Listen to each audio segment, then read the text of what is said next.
of when we should really be concerned.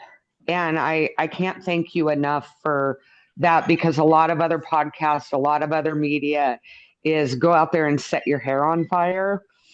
So thank you. The other thing I wanted to say, once on two-way, somebody was saying, oh, Mark's to the left or Mark's to the right. And you are amazing at your ability to hide your political bias, because all through the Harris Trump campaign, one program, it was like, he hates Harris, he's voting for Trump. The next program, he hates Trump, he's voting for Harris. And then the next program, I'm like, he hates them both and he's not voting at all. So you are amazing at holding back your political bias. So thank you for that. Okay, Sharon, I'm very grateful to you for being part of Two Way and for the nice things you said. I'm really not concealing anything or hiding anything. My view is, as a journalist, my job is to be. I like everybody. I like Kamala Harris. I like the president, and to try to bring to light all points of view and all personalities. So I'm really not a closet anything. I'm for the American people. I'm for the two-way community, and I'm for trying to do my role as a serious, fair And Mark, journalist. you've declared that you didn't vote, right? You don't. I think everybody should vote, but political journalists. I just think it's a conflict to be sitting there trying to evaluate who's better to cast a vote, when what I need to be doing is just giving everybody an opportunity to explain themselves. Yep.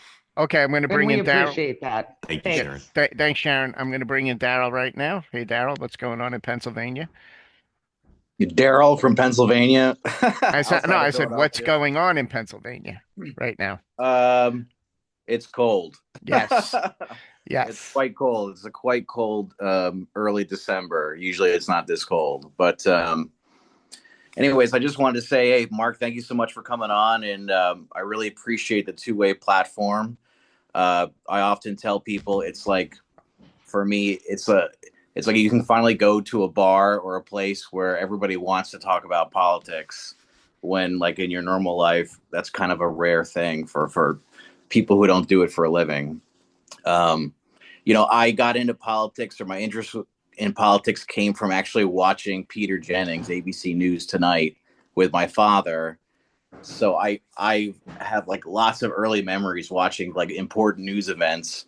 And I even remember like when Peter Jennings announced that he had lung cancer and he only had like a few months to live. Love that you worked for him, and then he was a mentor for you. In the spirit of Peter Jennings, I would encourage you some constructive criticism from a community member. I wish, as like someone who's from the America First contingent, I wish there was a little more focus on that, or guests that come on to your various shows. And I think it's an important part of politics, an important wing of politics that's growing. And I think it's going to play like a larger role in future elections once Trump is gone, deciding the future of the Republican Party. So I guess I would encourage you to have some more guests on kind of in that wing, like Kurt Mills of American Conservative Magazine might be a good example. But other than that, I love the show, Mark, and thank you so much for having it. Daryl, thank you. Thanks, You'll not be surprised to learn that some of the members of the community say the biggest problem with two-way is there's too much America First points of view represented. So I hear you. Hopefully, everybody by the end is happy with the balance. And a lot of the balance, of course, comes from the community and what people want to come on and raise in addition to the guests. But I appreciate the point of view. And again, we're just constantly trying, both organically and through planning, to have all the important points of view in America represented. There are tens of millions of people who love Bernie Sanders and believe in what he believes in. And that's just as an important a point of view, as far as I'm concerned, to be represented as MAGA or anything else. Okay. So, Mark, I'm going to bring in our good friend, Dr. John. Dr. John's got a few minutes. Look at him. He just anesthetized somebody. Hi, John. Hey, we're in between. Don't worry. All the kids are safe. But real quick, since one of my roles is to give Mark Nashville restaurant recommendations, and he still thinks Husk is the best restaurant. So Sean Brock is a pretty famous chef down here, kind of reinvented Appalachian cuisine.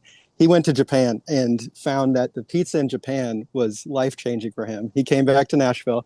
He just opened a Japanese-inspired Neapolitan pizza restaurant, and that's his new restaurant here. I'm looking at so it's called Show Pizza. Nope, Show John, Pizza. You muted yourself, John. Hold on. Sorry. Yeah, SHO Show Pizza Bar. Yeah. It's not fancy. It's not like his previous endeavors. It's pretty low key. It's on the Pike. It's in East Nashville, and it's awesome. So there you go. Okay. That's for you, Mark. It looks amazing. It is amazing. It's like thank you for that. 3-day ferment Japanese process, obsession with everything. I'm also kind of obsessed with Japan, so I like and Sean Brock. It's the perfect combination of the two. The Japanese people have figured out how to do pizza, Italian, French really well. They do not do Mexican or Middle Eastern well, but they've nailed pizza. So this is an exciting development. They have absolutely nailed pizza, and do they have gluten free? I don't know because I went full gluten, but just like it's the full Japanese process for Neapolitan pizza, but inspired by the South still with his little Sean Brock ways. Amazing. It's incredible. Yeah. All right. Thank you for that. All right. Anyway. Thanks, John. John, look for my emails. I got Dr. Daniel Jernigan formerly from the CDC. We're going to do that health show. Awesome. Let me just say something about John. And again, so grateful for his being part of the community. Part of what we always envisioned was that people would come on organically with expertise, because we can't have guests who know about everything that the community might raise. And John has been, as valuable as anybody to bring his expertise, fused with his love of America, fused with his eclectic political points of view.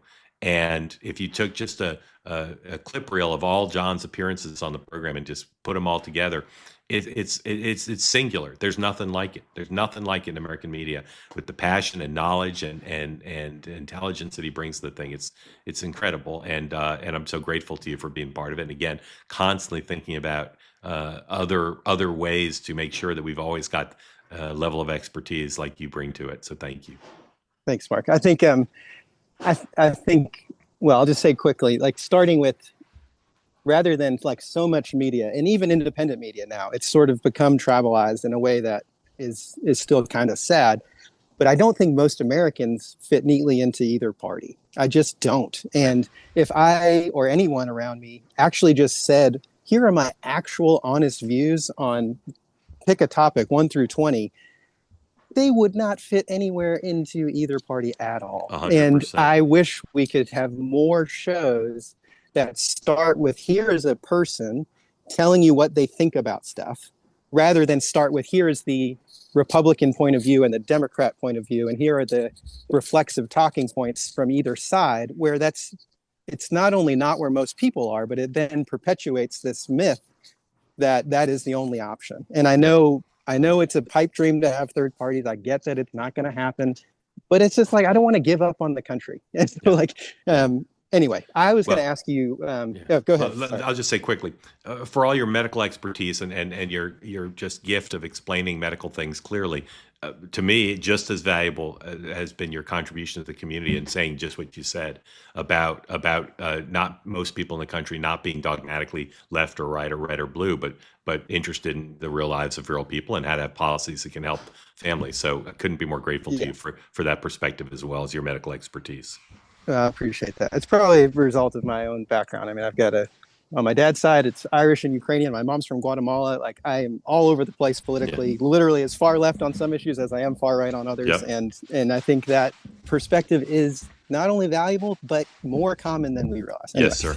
I wanted to ask you, with a media startup, right there, I'm sure is pressure from investors and world of media to do the exact opposite of what sometimes you might think is actually needed, right? For nuanced, balanced, you need clicks, you need growth, right? So how do you balance that in terms of existing shows, finding new shows? How is that tension playing out for you as a business person in a media environment in which it seems like, I don't know you, I mean, I feel like I do just because we see each other every day. I watch you every day. But it seems like you have this desire to do the right thing for the country, and that seems to be in tension with the right thing for businesses.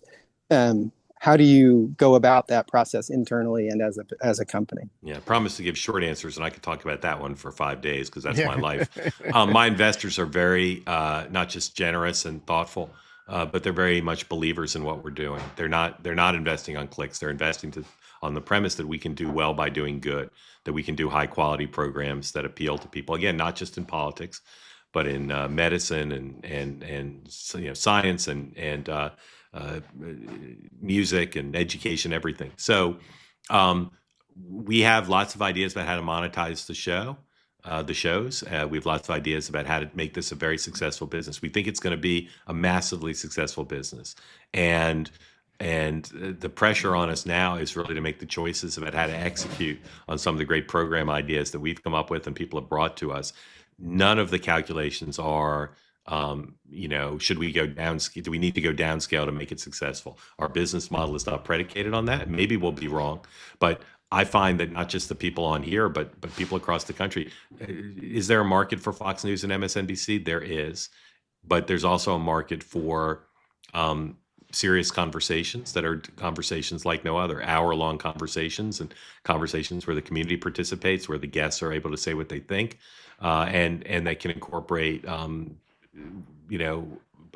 production elements, regardless of the topic, that are compelling. So it's really not there are a lot of challenges to building this business, but pressure from the investors to do superficial down market stuff is just not one of them. They're investors because they believe in what we're doing. They're not trying to invest in a superficial thing. Although we are, it's perfectly reasonable to call us a media company. I say we're a consumer company. We're a community company. We're really building media content for the purpose of building authentic community, not to sell content. Okay. Got it. Thanks for all of that, Thanks, Mike. John. Thank We'll you, be John. in touch. Very Very grateful to you. Okay. My good friend Jen Judson. Mark, Jen met me, Jackie, and my dog Shakespeare in a dog park in Tulsa, Oklahoma at like 11 o'clock at night. Come on in, Jen. Yeah, that was amazing. I expected the dog park to be well lit, and there we were in this practically black dog park. It was great. Well, Mark, I found out as I've listened to the show over, almost since it started. You and I have a lot in common. We grew up in the DC area. I was on the Virginia side. We both had fathers who were probably pretty high-level bureaucrats, dedicated civil servants. My dad, when the energy crisis hit in 1972, was the only petroleum engineer on the payroll of the federal government in the DC area. So pretty much every energy department, everything grew up. That developed, he was a part of, and his favorite boss in DC was Bill Simon by far. So wonderful man. Anyway, I have a theory on who might rise to the top for the Democrats in the next presidential election, and to me, it is going to be the person that actually gets out and talks to America. I just feel like the last couple of elections they've done, it's all been just talking to focus groups or people telling them what people think or whatever, actually not getting out and connecting with people. But I think the one that can manage that will have a popularity that, could be like Trump, just someone who, whether it's their own personality or not, they're just out there willing to get with the folks and listen to them and talk to them and try to understand them. I think that's what Trump did. He made that look like he was really, he never left the suit and the tie and the, I'm a billionaire kind of thing behind, but he had a way of saying, that doesn't mean I don't know who you are and what you. Yeah, brilliantly said. I think it's great analysis, and I think it probably is right, and I certainly hope it's right. And I think a lot of the people who are thinking about running would say, "Oh, I talk to people all the time," but not. I think, Jen, in the way you're positing is needed. So thank you. We're really brilliant. Thank you, Jen, so much. All right, let's bring in my fellow Marine, Joshua Johnson. Hey, Josh. Hey, how's it going? Thanks for joining us, Mark. Of course, thank you. You had mentioned earlier in response to a question I think it might have been to Bob's question, that media focus on politics and, quote, news, right, seems to have won out. It seems to be what everybody does, and it's for ratings, it's for clicks, it's for eyeballs. As we're progressing into a new media space, where as it was put earlier, where everything is essentially stovepiped, where every person has an inbuilt audience through the internet. Do you think in hindsight the transition from policy-based reporting and objectively civically important discussion in the news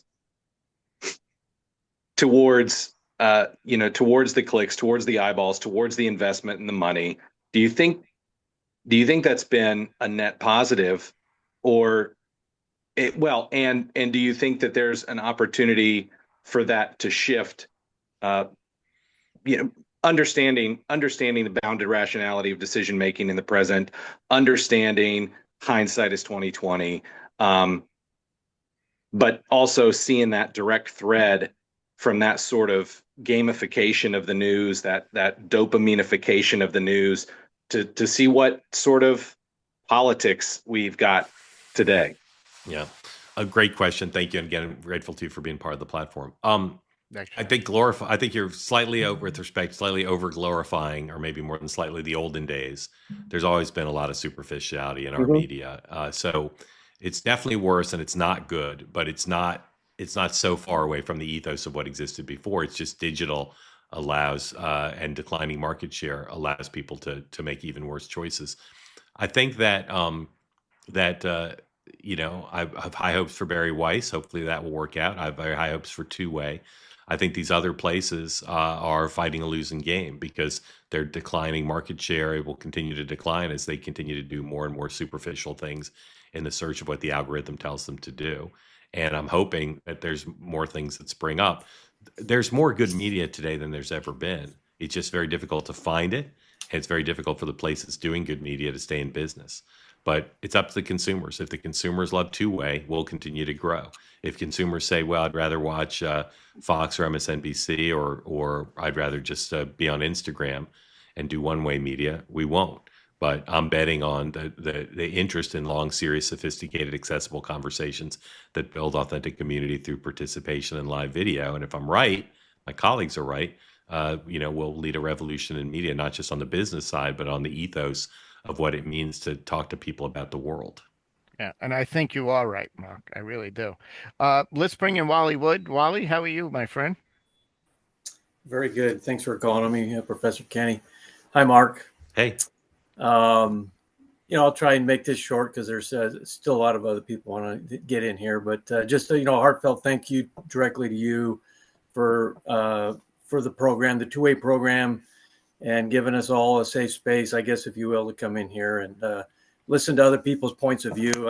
I'm probably no different than a lot of people. I have, strongly held views on some issues, but, coming here and being able to listen and have to not be able to respond necessarily, it may cause me to think, okay, let me consider this person's point of view. And then maybe afterwards I might go and do a little bit of research. And particularly sometimes some of the issues you'll bring up, I may not agree with, but you do it in a manner that allows me to go research and consider your point of view. And you've swayed me on some of my opinions. So I'll be honest about that. I wanted to ask you a personal question, Mark, is, you have a young son and you mentioned that your stress reliever is to, spend time with your son. I'm kind of curious, with all your knowledge in your years in the business with what you do, is there anything in particular that you are fearful or you worry about with the future of our country in regards to your son? And are there things that you're optimistic about? Well, first of all, very grateful to you for being part of the platform and for your kind words about it, and love to hear about your thoughts about what the value of the platform is. So thank you. I'm optimistic about the goodness of the American people and about the freedoms that we have, and how much of an advantage that gives us as individuals, and to some extent over other countries, to flourish. And I'm optimistic about American ingenuity and creativity. I worry about our education system more than anything. Our public school system is just a mess, and the people who are still in charge of it don't really seem invested in fundamental change. And I worry about the superficiality of our culture, as is unfortunately made worse by social media. And I worry about people's lack of hope about their economic future, and about their connection to faith and civic society. So I worry about all those things, but I'm optimistic on balance. I'll always be optimistic about the country because of the positive things that I said. Thank you, Wally, for that question, and thanks, Mark. Okay, let's bring in Jacqueline Mary. Mark, Jacqueline flew in from California to New York for the two-way picnic that we had this summer. Hey, Jacqueline. Hi. So recently, a close kind of family friend, or someone who saw me as family, unfriended me on Facebook because she thought I didn't support the troops because I was complaining about her anti-Muslim hate in her post. Because I thought, what if, because I was trying to convince her to not be like that. And I'm wondering if tribalism is increasing the point that like it's breaking apart families, or people are changing to different people because of all the tribalism that has increased over the years. Thank you for being part of it too. I love having you on it, and I appreciate the question a lot. Unfortunately, it's true. I hear stories every week from folks, not just members of the community, but a lot of members, about just, to me, inexplicable behavior on the part of people.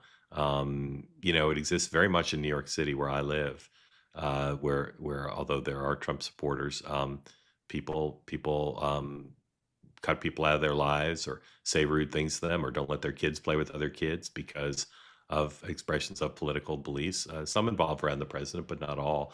And I just find it inexplicable. It's not my ethos. It's not the way I treat people. It's not my point of view, but it's all too common. And I have plenty of friends on the right who say it's more vicious and more common on the left. But I find it, unfortunately, it goes both ways. And I wish in all these situations, the first people wouldn't do it. And when they do, I wish other people could step in and say, do you really want to destroy a relationship over something like this? But this is a one that's all too common, and super unfortunate, and unfortunately often not fixed.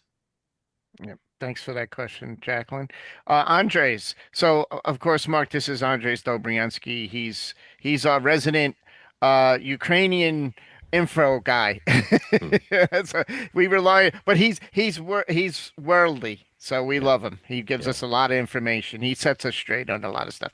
Good morning, Andres.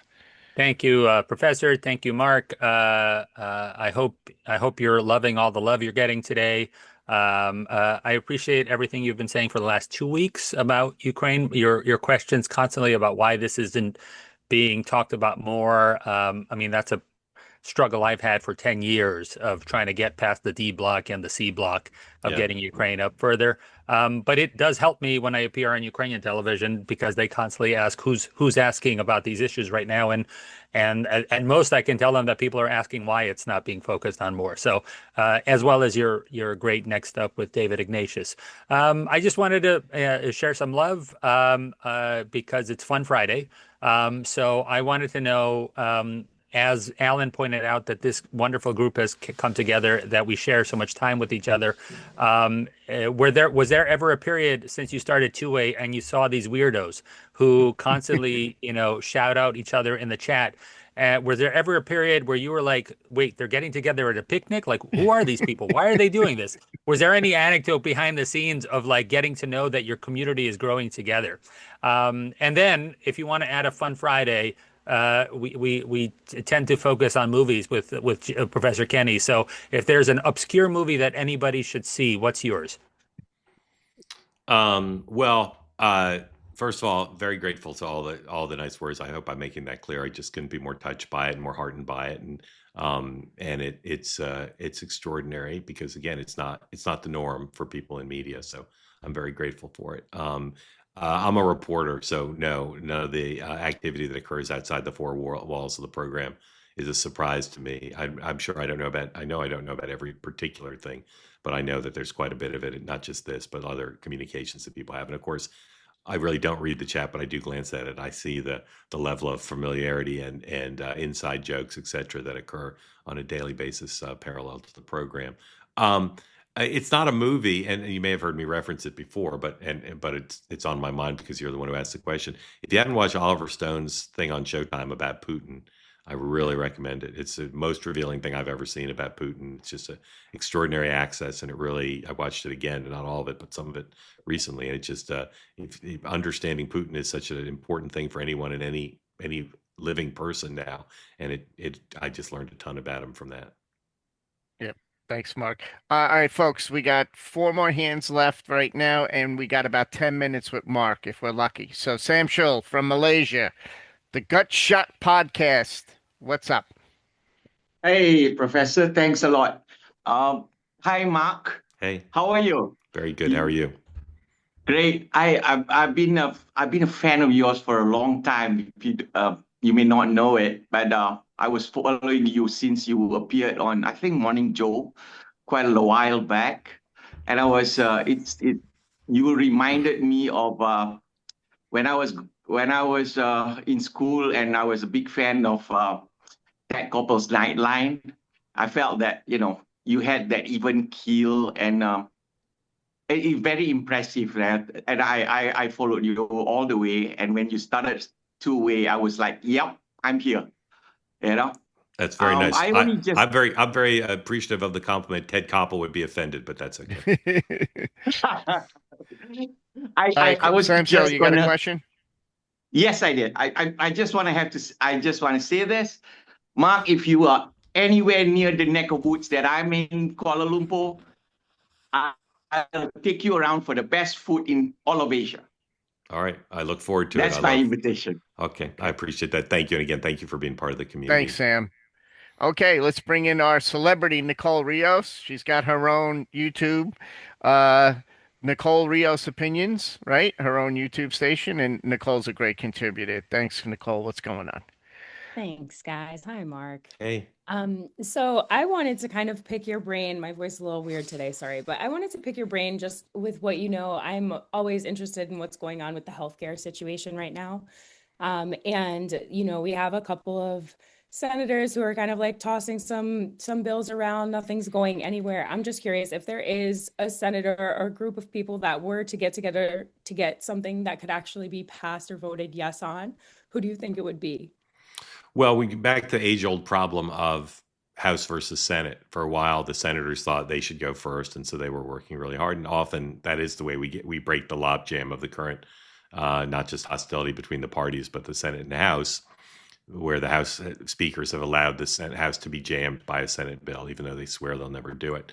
Now, because of the failure of what's happened, because of the complexities of passing something in the House, a lot of senators are saying, we give up. If we couldn't get even a Senate deal done, let alone one that could pass the House, let the House go first. So I think you've got some bipartisan pairs in the House, including people like Brian Fitzpatrick and Jared Golden and others who are trying to get some sort of deal done, and they may even vote on it next week. But for now, I think the speaker is going to have to figure out what he is comfortable doing, because really it's almost impossible to imagine something supported primarily by Republicans in the House that the Senate would vote for.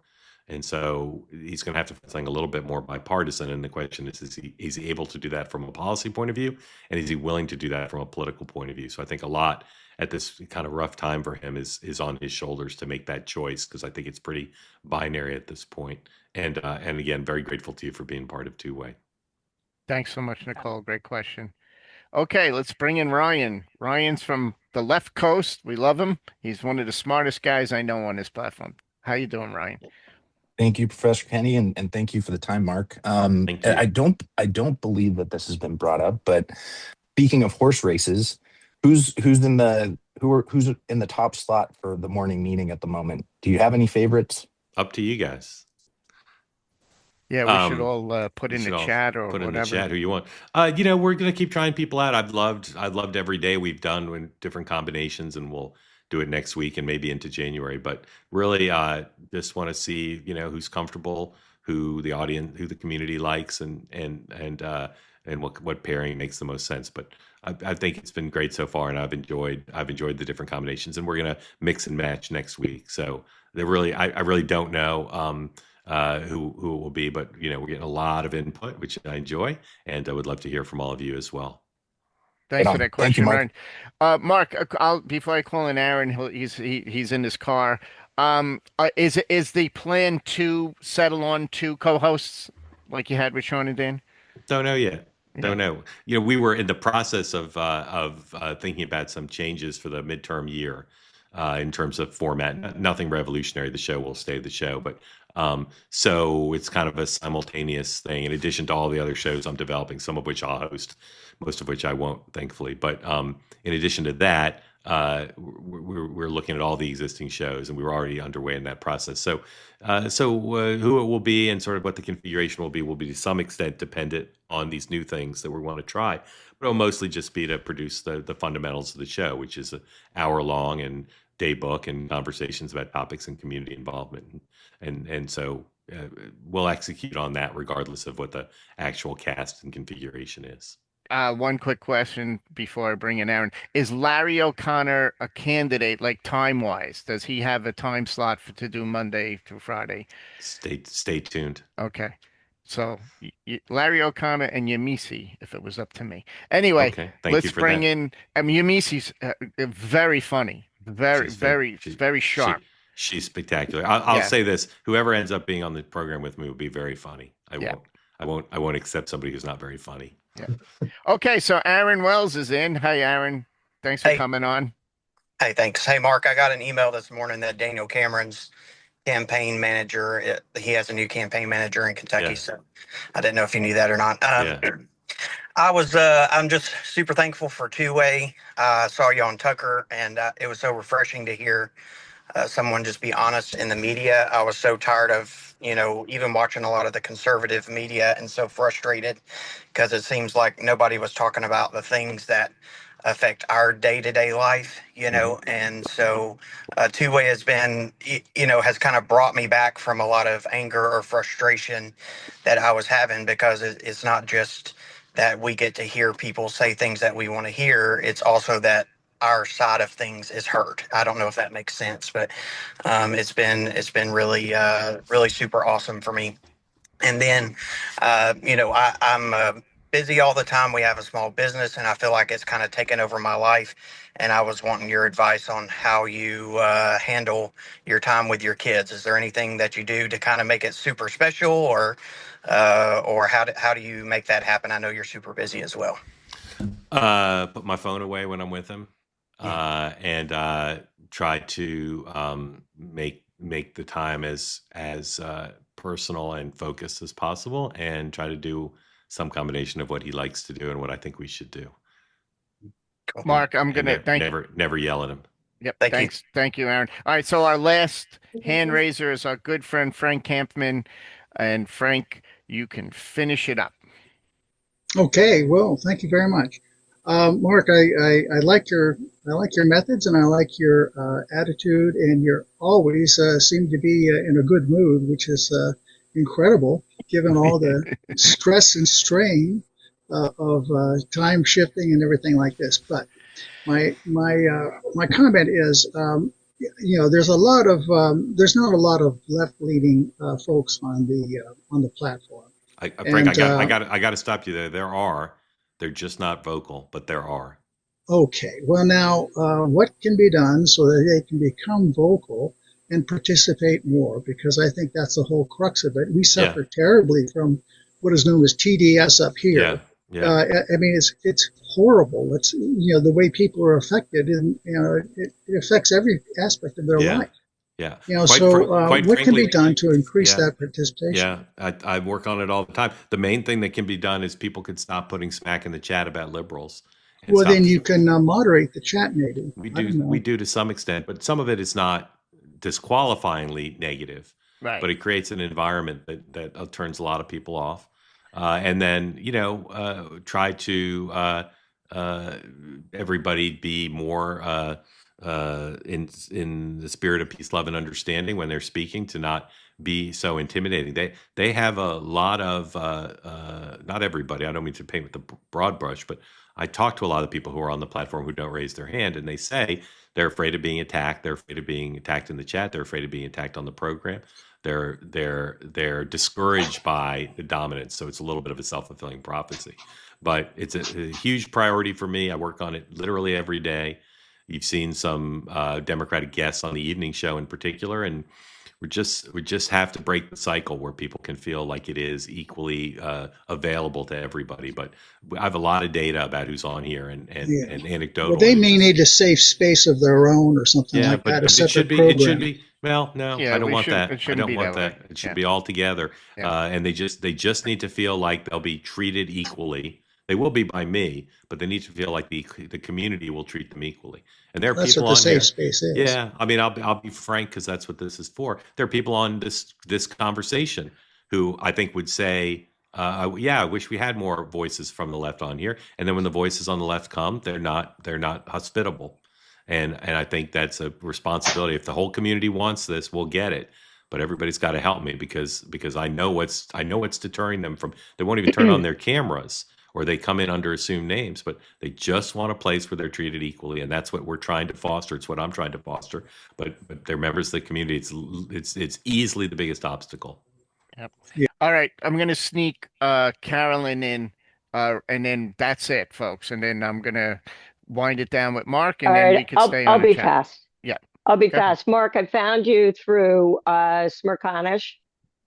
And if anybody wants to hear the left side, it's on Smerconish. And I am a Democrat. I'm now calling myself Dino. I think America is one of America's favorite dogs, because I think I am in name only anymore. My 2,000 person town is in a civil war with the Democrats. And I've been wanting to call your show for a year and a half now. My life was pretty compressed last year and I was too chicken. So I'm doing it now. Thank you, Professor Kenny. But I just want to say, just to hop on this last bit, the Democrats are out there. They can be brutally mean. I called it a Tanya Harding effort here in my hometown, and I threw a fit because I am a Democrat and I don't like the far left doing what they're doing. They can be brutally mean. So, Frank, I'm sorry, but we do need more Democrats perhaps on Mark's show. And I'll just try and pipe up a little more. I'm so frustrated and angry with my team. And please, I am open to advice. I try and not get passionate in town meetings. And I try and give them the 1, 2, 3, and then I fall apart. And at least our planning board leader has learned how to rein me in. But it gets tough. And I think from a grassroots level, where I used to feel very safe, I no longer feel safe in my hometown. And the mayor's like, we're friendly, but it's frustrating. And I feel like we've got to get it back. And they mentioned to me, why don't you join town council? And I'm like, nope, you need a Republican. We need a moderate Republican to pull us back, because the left I feel personally, has lost its mind in our tiny little town. And I think I'm over TDS. And my family is not. And I'll leave it at that. So Thank you for listening, and I'll do whatever I can to help. Oh, thank you for that. You speak for tens of millions, so thank you for that. Look, what you all can do, regardless of your own politics, find 3 Democrats, 3 liberals, 3 progressives who make them come to two-way and tell them to raise their hand and talk. Yeah. That's what we need to do. And I'd ask all of you, bring 3 people. Just say, come try it for a day, but don't be passive. Come and raise your hand and express your point of view. Make a big difference. Yep. Yeah. Okay. So, Mark, we're going to let you go. We really appreciate you coming on and giving us this time. That was wonderful of you to do that. Very generous. And once again, thank you for bringing us all together. And we look forward to the future of Two Way. We hope we have a nice holiday, and then come back January. we're recharged, ready to go and attack what's going on out there in our political arena. So thanks so much, Mark. Okay. Well, again, Appreciate it. I hope my gratitude to all of you and to the community is clear. And Professor, thank you for being such a great leader as part of this. You've done a miracle with what you've done, and couldn't be more grateful to you specifically, but to everybody on here and to the whole community. And I hope to come back, and I hope you continue to feel that this is an important part of your life, not just your media life, but your life, and continue to spread the word and help us grow and become commercially successful so we can continue and to do more and more. And again, happy holidays to everybody, and I'll see you at 6:00. Okay, thanks, Mark. Okay, See you at thank 6. you. Really appreciate the invitation. Thank you. Okay, folks. So that was our good friend Mark Halperin. I hope everybody was appreciative that he came on. I'm sure you were. And I want to thank everybody for participating and coming on. This was really pretty amazing stuff here. If you guys want to continue the conversation, I'm probably going to defer a little bit to Alan now because I got things to do.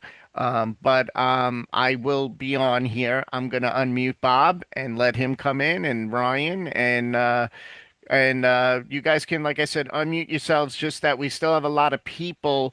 So just let's not go crazy talking over each other. So what's up, Bob? I was just curious if I didn't hear anything at the start of today's thing. First of all, I would say that I thought that Mark being on as a guest went fantastically. I think that there were so many good questions.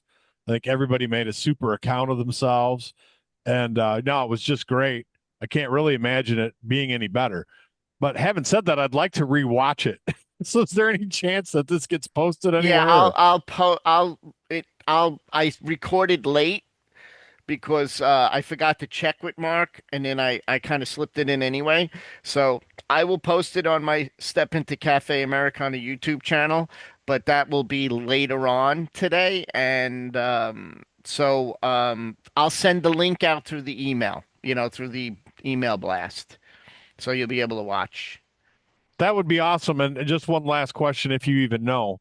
When is Mark going on hiatus with the morning meeting? Or and as far as that goes, how about you and this after show?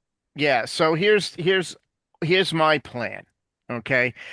I've talked to Alan about this. I can't stop people from doing whatever they want to do, but I think it's really, really important now that we take a break when they take a break. I used to run the morning meeting when they would go on hiatus. Like I would take the 9 o'clock slot.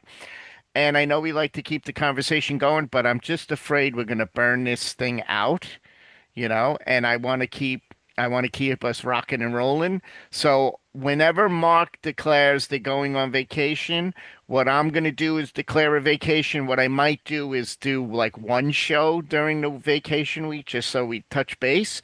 But I know Sean and Dan are rocking and rolling January 5th. I think Mark is doing the same thing.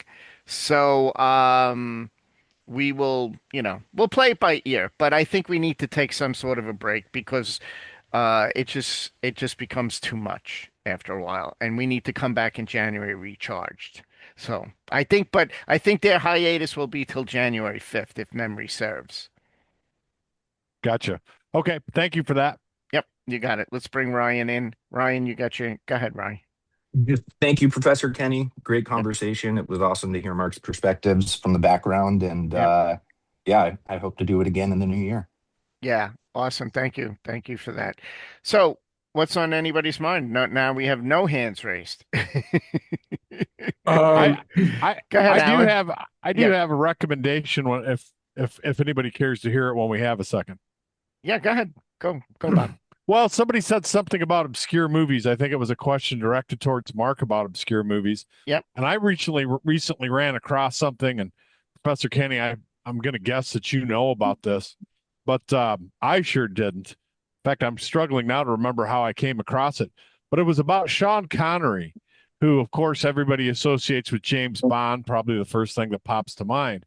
But I think it was an article about how Sean Connery had left Bond, and George Lazenby had come in for On Her Majesty's Secret Service. Secret Service, yes. But then walked away from the franchise, even though they were willing to offer him a contract because he thought there was no future in Bond movies. I guess a bad choice by Mr. Lazenby.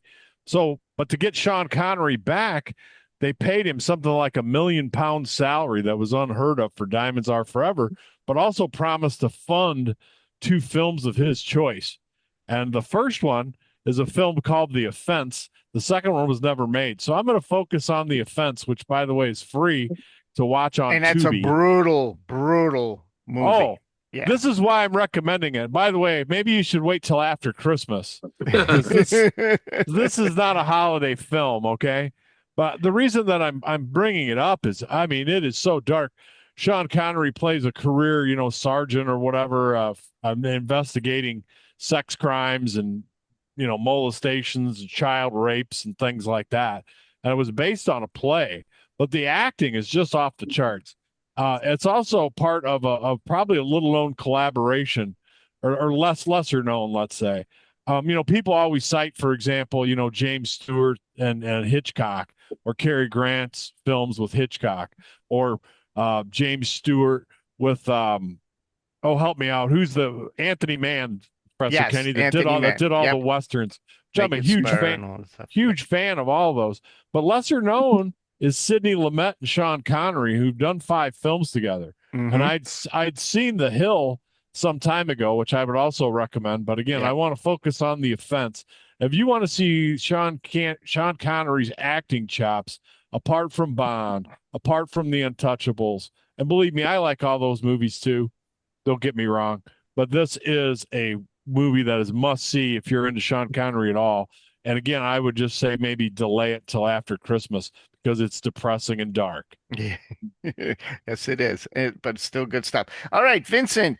Vincent, you didn't raise your hand to speak to Mark. I thought you were going to raise your hand. I would have called. I kind of felt there were so many people, and I know Mark, and he knows, I've many times told him how he is one of America's top journalists, and we've talked about the difference between information providers and journalists.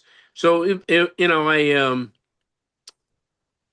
felt it was moving right along, and I really didn't think he would stay on for an hour and 20 minutes, but it's and I really understand like what Frank was talking about, and I've mentioned this before, and Aaron and I have mentioned this before. It's not most voters are unaffiliated. I mean, it's not people that have voted for Trump are not all MAGA. That's not true. Okay, it's and I've brought this up before. A lot of people that voted for Trump just couldn't bring themselves to vote for Vice President Harris. She's not that good of a candidate. So we've talked about this for a long time. Things, candidates establish coalitions, and there's a lot of unaffiliated voters. There's a lot of people like in the Northeast, like we talked about it many times, in New Jersey, where I'm from, and all my family lives there. There's people I know that voted for Trump because they just didn't feel Harris was a good enough leader, but they voted for Jackie Sherrill because they liked her and they think she's credible to be the governor. So there's not as many ideologues as people perceive. It's just not true. I mean, like I've talked about this before. I know people that they were liberal Democrats who supported Kennedy over Carter, but then they couldn't bring themselves to vote for Carter because the unemployment rate was over 10%. We had the misery index, and they voted for Reagan because they felt he was a better leader. So in my 50 years of doing this, I came to the conclusion a long time ago, people are not as so ideologically driven as some people perceive. Okay. Yeah. I mean, oh, Professor Kenny left. I mean, Yeah. it's they don't. I mean, like you take my state, Connecticut. Most of the people are registered unaffiliated. That's it. 1 million people are not registered in either party. Okay. So Hey, Vince. Is yeah, it Vince or Vincent? it's Is either. I is don't Vince really care. okay? Okay. Yeah, Bob's And fine with me. I only let women girlfriends from the '70s call me Vinny. I Or see. Well, just one thing about, if you remember though, back in those days, Ronald Reagan could win California, right? Right. So things are so different now in the fact that so many of these things are baked in the cake, in my opinion. California, Oregon, and Washington are going to vote D. New York's probably going to vote D. Therefore, it all comes down to the swing states. If you want to maybe speak to that differentiation from things in the past, I totally agree with your point that people are not as dyed-in-the-wool ideologues as maybe sometimes it's portrayed. But, Nicole, for instance, in the chat here also said she didn't think the lesser evil vote happens in 2028. We'll see. But I think that depends on the candidates. And frankly, I the want to remind primaries lately everybody. haven't having a good track record of picking candidates. Right. I want to remind everyone again, and I've brought this up many times. If you go back and look at the election day coverage of 1980, you will find out that there were no blue states or red states. I hate to break it to everybody. That terminology didn't get to be popular till 1988. Okay. So we didn't have red states, we didn't have blue states, and they never even discussed it like that. If you watch, so that started, and look, I know people that voted for Reagan twice, voted for George Herbert Walker Bush, and then voted for Bill Clinton twice. And then so and look, I bring this up all the time. All politics is local. That's you take a look at New Jersey with Cheryl or Abigail Spanberger. It really is local. They've done a lot of research on this, and they'll ask people. That's why these polls, these generic polls about Republicans and Democrats, mean nothing. They've done research, and they'll say generic research about your congressman, Congress, Republican or Democrat, and the same person will say that they're going to vote for the generic Republican, but then when they ask them about their congressman who's a Democrat, oh no, I'm voting for my congressman that's a Democrat, and vice versa. So what's now you talk like the Senate? What does anybody here know what the percentage once you become elected a senator twice? Do you know that it's like 98% that you're going to get reelected as an incumbent? And then the other change are all these PACs and the secret money in the PACs. I mean, in 1976, if you wanted to run for Congress, you only had to raise $200,000 in the Northeast.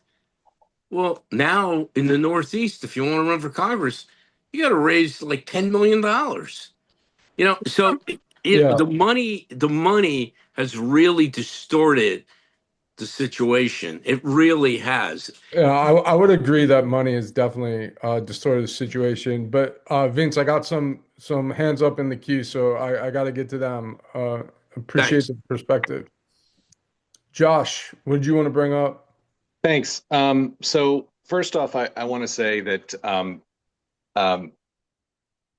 back around 2017, I was one of the vice chairs of my local Republican committee, and I wrote a 4-page presentation speech about why the Republican Party needed to reinvent itself as the new party of Ulysses S. Grant, and I have it here, and I thought Daryl could use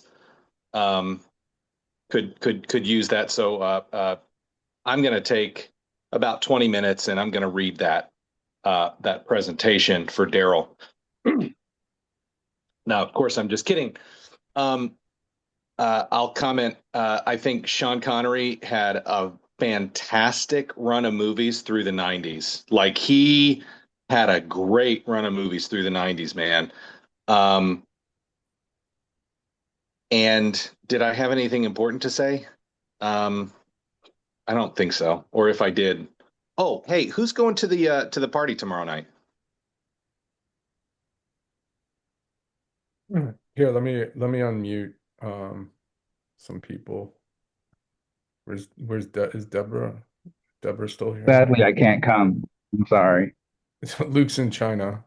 Yeah, I'm in Right. Xiamen right now. We have a party over in the tropical isles, so sorry about that.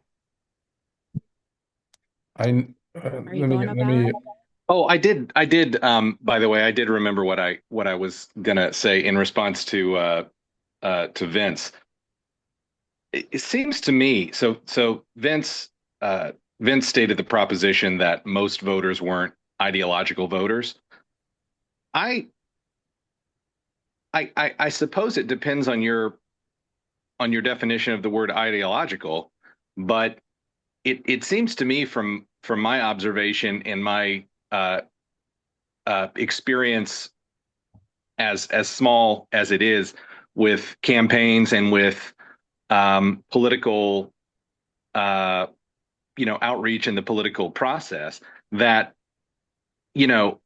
if most voters aren't ideological, certainly most voters are habitual. So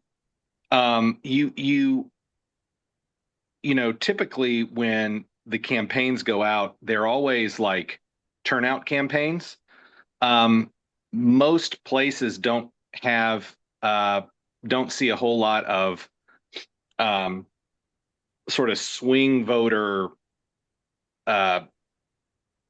participation that sways the elections, right? Like, so I would argue that most voters are pretty ideological, but they're not perhaps single issue voters, but they're definitely like team voters. So, if you have a history of voting D, you have a much greater propensity of voting D in the future. And the same for people that vote R's. Now, the first 20 years of my life I spent in Indiana, and I can say, Indiana is a weird place for a lot of reasons, but politically, it's a very strange place. And it was a very strange place in the 90s and the early 2000s, because although Indiana was very, you say it's like very, people refer to Indiana as a very conservative state. For a long time, it had a very popular mixed, very popular mixed senators. Evan Bayh, as a Democrat, who I think was back in the day, he called him a blue dog Democrat, but also Senator Richard Lugar, who was a Republican. They had Democrat governors, and I think, and people would regularly go to the polls and not vote party line. They would split their votes, and I did that, multiple times. But that's not the norm, and that's certainly not the norm today, that places do that. I don't know any place that has, maybe there's a state that's like that today, but I don't really know any any place that's like that today. Yeah. Oh, okay. You asked about the Christmas party, so I want to bring the Christmas party expert on. I'm gonna unmute Deborah and bring her in. I'm the events coordinator, according to some people.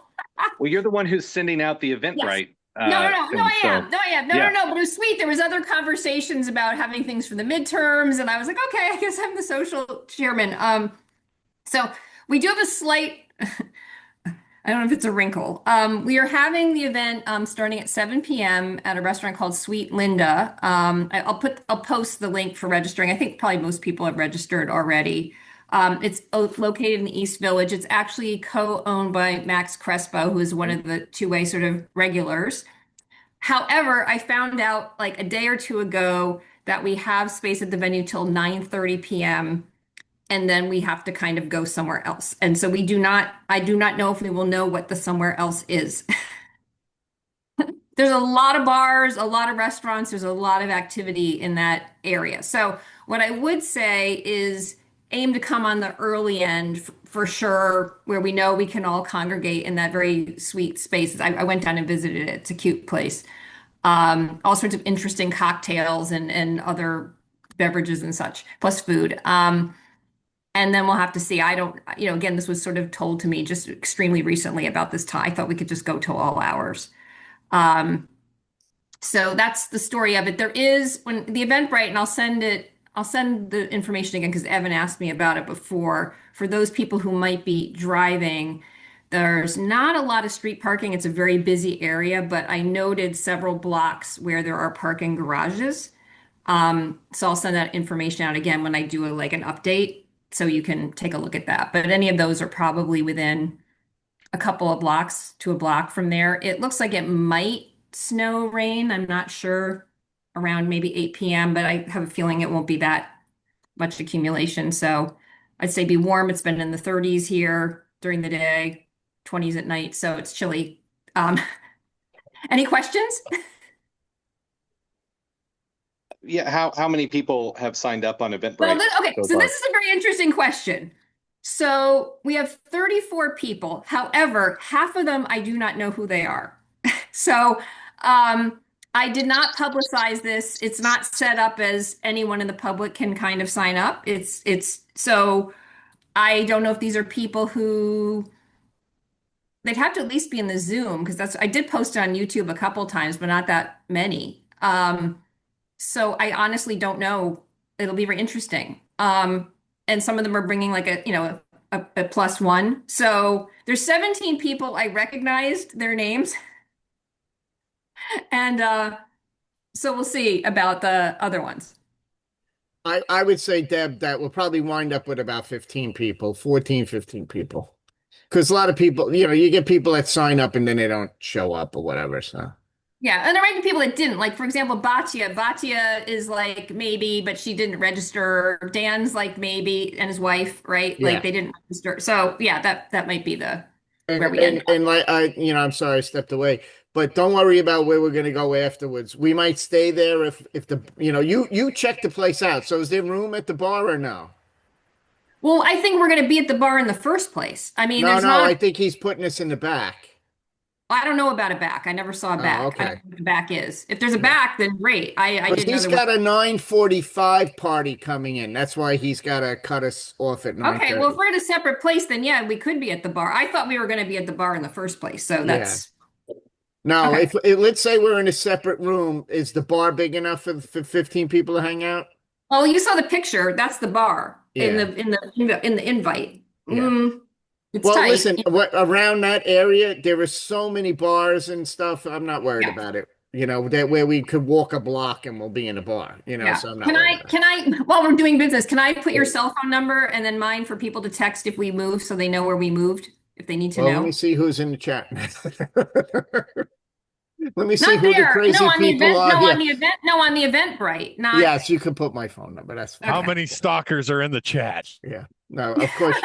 Okay. Yeah, it's fine. It's fine. Yeah, layers like Josh says. Because if I start getting a lot of texts and emails from progressive wings of whatever, I'm going to blame you, Deb. Yeah, you can. I would say the layers are important because you go into a place and it's totally hot in there. Like they cranked up all the heat, and so you need to be able to take stuff off. Yeah. You got to show up naked, whatever. Yeah. Okay. Thank you. Thank you for your I'm just service, gonna wear Deb. a trench Deb, coat and nothing else. thanks for being our social director. I appreciate it. I'm on the love boat. Yeah. Okay. Go ahead, Al. All right. So David, you've been waiting. What do you Yeah, want to and bring I up? have to go. So this is soon. So this is good. We were talking about movies earlier. I thought the one mentioned by about Sean Connery, I got it confused with another crazy Sean Connery movie called The Hill, which is about these soldiers in World War II who are in the Western Desert and they're stuck in a prison, not a prisoner of war camp, but a labor camp for soldiers. And it's also very dark if you're interested. And I think it's available for free on YouTube. Two other movies I would recommend people are that are somewhat obscure, but were big in the day. Repo Man, because every man needs to have a code. And the other movie I'd say is Castle Keep, which is like people think Apocalypse Now is a crazy Vietnam War movie. Castle Keep with Burt Lancaster is even more crazy. Set during World War II at a Gothic castle where these 12 soldiers, played by the guy who played Peter Falk and a bunch of other guys, show up, and it just goes.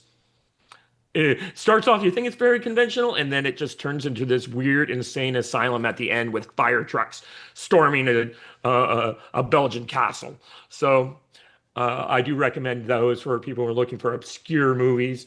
As to fixing the United States, I would just get rid of the winner take all in the Electoral College.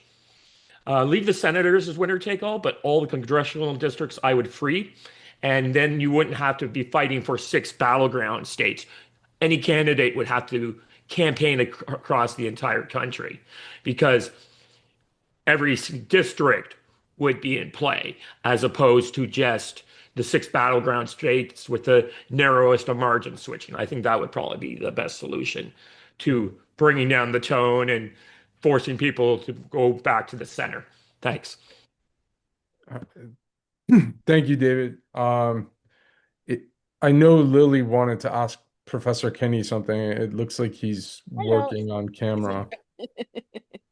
Okay, well, I guess he's gonna miss it then. I just wanted to thank both of you guys because you guys did honestly, the show this morning was absolutely amazing. It was really nice to listen to. Um, it was I really appreciate the hard work that you guys do, Alan. We get to take when we get, overstimulated or we're busy, we get to take a day off. We just don't come into the chat, but you guys show up every single day on time to do these shows, and I know how much hard work it is. And so I really, really appreciate how much work you guys did. And I was gonna say about Mark, you can really see why he's as successful as he is. His emotional intelligence is just through the roof, like truly he can remember names and faces and details about everybody that he's met, like what for, a minute or two on a Zoom chat. And it's actually really impressive. And the conversation today was really just high quality and really awesome. And I'm really grateful for both to you and Professor Kenny. Can you hearing me, Professor Kenny? I just wanted to thank you for all Yeah, your no, I appreciate it, Lily, so much. Yeah, listen, we're doing good. We're doing really good. We had 60 people in there, 61, whatever it was. We're doing good. And like I said, once we get more profile shows going with more high profile people, I think this will really enhance what we're doing and take off. I really just appreciate the hard work you've put into it and also the time that you've taken to cultivate these relationships with like people like Dan and Mark. I know that's not easy, and I appreciate you showing up every day and not taking time off and to do this for us, and you do it for, we don't pay you. It's for free for us, so we really appreciate the effort that you've put into this. And I would love for you to like start a Patreon or something like that where we could chip in. I think it's well deserved. So I just want to say I was really grateful. The conversation this today was really great. And Bob, I don't know if you're still listening, Bob, but I already liked you, my friend, but I liked you even more for showing up you clean up great. I love the suit and tie. I have mad respect for you. You looked great. And I feel every day I fall a little bit more in love with everybody here. I think I'm very charmed by all the personalities here, the backgrounds and stuff. So it's really great. Yesterday, if you guys missed Alan's show, it was a really good show. We talked about a lot of great things and we got to know people and a lot of surprising details about people's backgrounds that we hadn't learned before. So it's really interesting. So Lily, I think thanks for your kind words, and I think the same. As you get to know each other, even though I suspect you and I don't agree on very much politically, but that's not the point. And I have so many friends in my personal life that we don't agree politically, and whatever. That's not the end all be all to me. But the more you learn about people, the more you get to know them and love them, and it's that's the magic sauce. That's the magic pixie dust of two-way, right? yeah, definitely. I definitely think that. So I hope to see more faces in Alan's show in the evening. I know everyone kind of gets it's long days sometimes and it's the holidays, but we really do have it's a kind of different vibe. Wouldn't you say, Alan? Like the morning show is kind of more intense pace, and then the evenings is very a lot more relaxed, but it allows for kind of longer, deeper conversations where we get to know each other differently too. So if you haven't checked out of the evening shows, I really recommend it. Alan does a great job hosting in the evenings as well. So that's all I wanted to say. Wanted to give some love. Yeah, I want to pump Alan's show too. It's nice for me, and I don't get to jump into Alan's show as much as I'd like, but it's nice for me to jump on and not have to be a host. And just the relaxation of Alan's show is really chill, it's really fun. And then it becomes very fun when we get away from the politics and we start engaging in the other stuff. So it's really good. Yeah, but even when we do discuss the politics too, we kind of it's just because it's a little bit more chill, we can talk a little bit. It's just a Yeah. different vibe. They're both really, really good shows with different vibes, and I value them both. That's why I show up to both. Right. And And and, and so plus Alan's not going to yell at people like I do. So no, bullshit. You don't yell at people either, Kenny. So it's all good. No, It's all You just good. call me Kenny. Don't call me Kenny. Oh, right. I just thought, you know what? It's so hard because the name is a first name. I genuinely thought your name was Kenny. So that's the problem. So Professor Kenny, forgive me. I am trying, Professor Kenny. Yeah. It's okay. Yeah, I appreciate everything, Lily and Professor Kenny. Yeah, I definitely didn't envision myself ever hosting a Zoom show, so um, it's just fun to get to know each other and try to see from each other's perspectives. So and Professor Kenny, thank you for getting Mark and being the Godfather. I guess you're like the Godfather. You control everything. I'm gonna make you an offer you can't refuse. I'm gonna bring in my good friend Aaron. Aaron, come in and kiss the ring. Kiss Yeah, it. so I missed the whole Mark thing because I was Yeah, working. thanks So for that. Thanks yeah, for that. well, all And right. before Well, Aaron, sorry, before you go, I just want to mute myself, but I want to say I would like to vote for Joshua actually giving us the 20-minute reading on the Ulysses Grant essay, by the way. If you're still yes, here, there you go. Josh, you got to I'll, vote. I'll, I'd I'll like to definitely give it. vote for that. I mean, anything long and miserable that involves speaking, I'm always for. So that's you guys don't get that joke. The Self-deprecation. There you go. I got it. 1 out of 30. As the numbers drop, as Jimmy points out, but so Jimmy James is his first name. So that's so It's for those of actually you that young James, but it's not young James. we won't. You're It not is. like We won't even go there. It's young James. My first name is young James. like English Lane King. YOUNGJMES. You want me to show you my driver's license? Well, okay, that's a net new that you never told me before. So you're springing that like I don't know if you'll be able to see Jimmy. it. So the Yeah. the No, 1975 don't show your driver's licenses. Don't do Jimmy, that. That's not a good call. The 1975 NBC show James at 15, was that about you? No, but I'll give you $1 if you can tell me who the star was. I don't remember the kid, but I Lance remember. Kerwin. Oh, okay. Baller, dude. That is a baller That- response there. That's pretty something. impressive. Now, would That's Evan impressive. Evan wouldn't have known I that, think right? Lance 'Cause Kerwin actually became an alcoholic or something, unfortunately. Oh, shock in the 70s. People drank so much that they I became alcoholics. I was explaining that show to my 28-year-old daughter once, and she's like, "You're kidding." I said, "No, they had a show called James at 15." Yep, She great goes, show. Great show.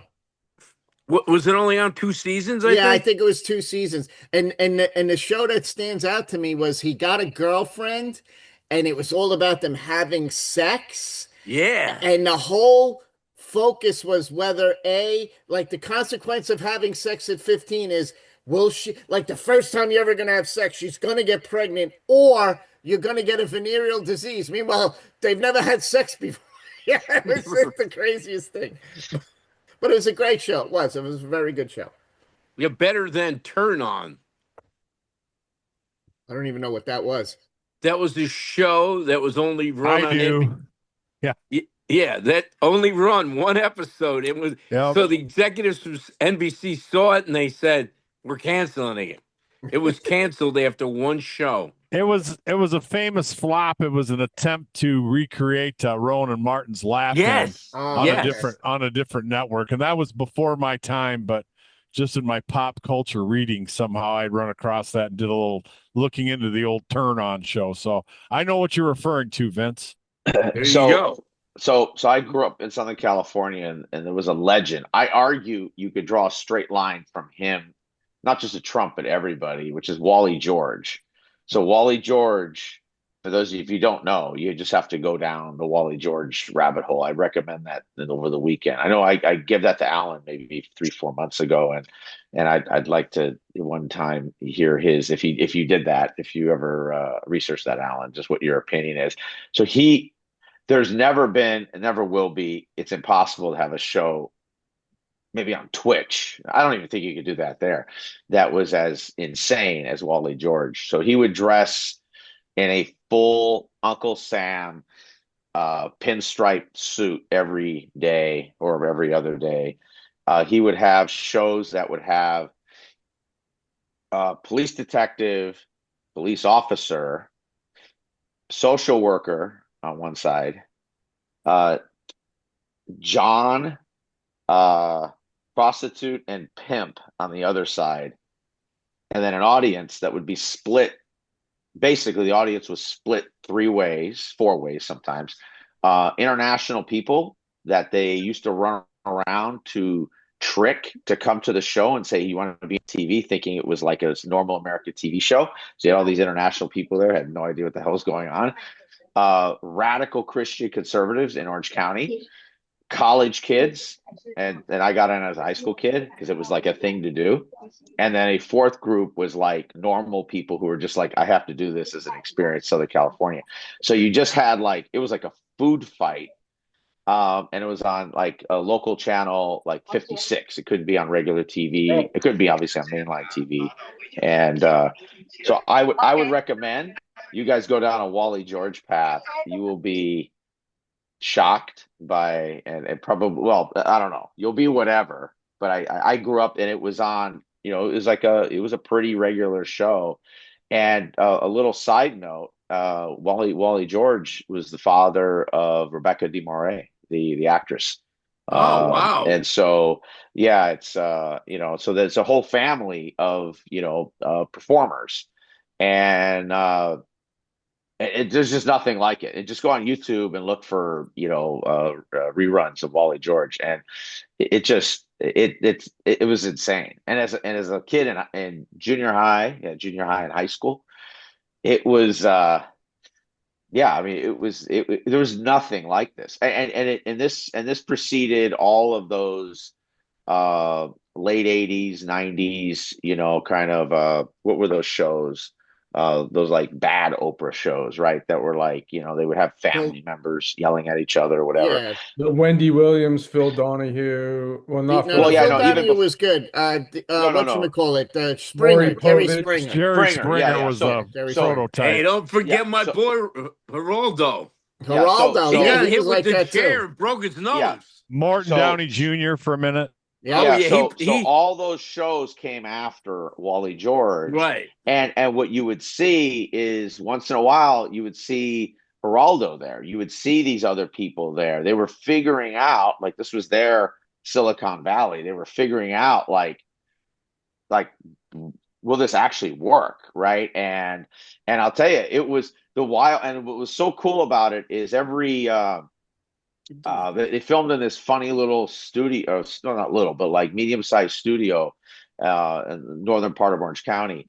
And there's a couple of famous Southern California chains. Actually, one of them here, I have a cup for it. It's called Norm's. If you've ever been there, it's like a diner chain. And another one which you can buy the pies in the store. They're not that good in the store; they're frozen. But there's a chain called Marie Callender's, which is a sit down chain. Like it's actually they make pies every day at 2 a.m. You come at 7 a.m. You can pick them up. I got 3, 4 for Christmas when I was out there, and or I took them to Christmas, and so we everyone would go and just flood like a Marie Callender's or a Norm's after the store, the show, which was like across the street. It was the wildest thing that I think it's ever been done on TV. This wild nobody's ever done a movie or a TV series on it because it was so combustible. And I mean, I'm serious. It was like he'd have these insane shows. He'd have like two CIA hitmen and people that the CIA was not able to kill that came in after the CIA programs of killing people. That was wild shit, guys. I mean, it was, and you know what? What was interesting about him is he had this like, and Lily would probably be able to sort of calibrate this, so like in emotional intelligence, like EQ. But he had this ability to be like pull you in and just have this really good intimate conversation, and like you felt like it was real. And then bang, he would jump and say something insane, like level 10, level 12, and the whole place would just go berserk, right? And the prostitutes would get up and like slap the pimp, and I mean, the cop would come over, the social work, and it looked it, it was weird on TV. It looked like, oh, this had to be staged. When you're there, you're like, no, this isn't staged. He's getting this guttural response out of all the people. So, anyways, I recommend everybody to do that, and for one big reason, to recognize that our craziness, or what we think is our craziness, has always been our norm. Yeah. Go back to like the Tocqueville in the 1830s, 40s. It's like this has always been our norm in the United States. This is how we are. I mean, we just might have different technology. So let me interject before we bring in Luke. So you mentioned Rebecca De Mornay. Risky Business is a fantastic film. It's a fantastic film. And everybody who has not seen Risky Business should see it, because it's not just like this fun, entertaining thing. It's a really good film. And yesterday in my class, I showed Jaws, and I got to show it on widescreen and the whole 9 yards. And let me tell you something, rewatching it, the first part before they get on the boat is so well edited. It's just an amazing piece of work. Like Spielberg really knew what he was doing, because I had asked the class how many people had not seen Jaws, and I had about 10 students. I have 40 students. I had 10 students that raised their hand and said I'd never seen Jaws. I go, you are in for the treat of your life. And then after they watched Jaws, they were all unanimous that they loved it. It was great. And one kid, even a couple of them were like, I was scared. I was really scared. I said, yeah, you're supposed to be. All right, Luke, what's up, buddy? Oh, no, I wasn't able to into what you guys were doing. So I was thinking, could you give me like, what do you think are like three biggest things that Mark talked about? Because I was on a plane and it kind of killed me that I couldn't be able to listen to the whole thing. In terms of two-way, he's very positive. He's still, it's very fluid. He might add shows, he might subtract shows. He's not committing to anything. He's not committing to anything as far as hosting goes for the morning meeting. He's trying out people, but he's not saying he's gonna settle on two. He was very ambiguous when it came to that stuff. But Mark, somebody brought it up, and it was a great thing. It might have been Wally or somebody who said, Mark, you're always smiling, like you always seem energetic and happy, or something like that. He never comes on his shows with it. Like Sean, you've seen him come on pissed off. You know what I mean? Like Mark's always positive.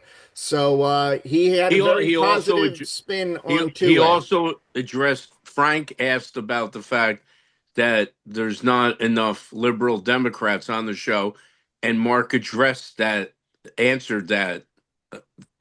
That was a key point of a takeaway of what Mark was talking about. Yeah.